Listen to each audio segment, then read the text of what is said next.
গতকাল 21/12/2025 খ্রিস্টাব্দ ডিবি উত্তরের দুটি বিশেষ টিম বিশেষ অভিযান পরিচালনা করে সাভার থানাধীন পাকিজার মোড় এলাকা হতে গোপন সংবাদের ভিত্তিতে ডাকাতির প্রস্তুতিকালে ৫ জন ডাকাত দলের সদস্যকে গ্রেপ্তার করি।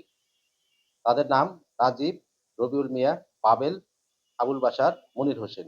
তাদের ৩ জনের বিরুদ্ধে ডাকাতি, ছিনতাই, চুরি সহ একাধিক মামলা রয়েছে এবং তাদের হেফাজত হতে একটি ধারালো ছোরা, একটি কাঠের লাঠি, ৩টি লোহার রড উদ্ধার করা হয়।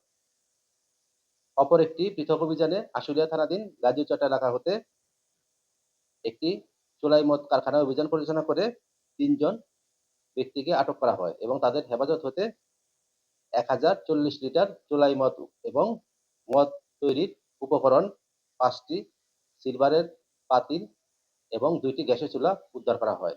ধৃত আসামিদের বিরুদ্ধে আশুলিয়া এবং সাভার থানায় নিয়মিত মামলা রুজুপূর্বক তাদেরকে বিজ্ঞ আদালতে প্রেরণ করা হয়েছে।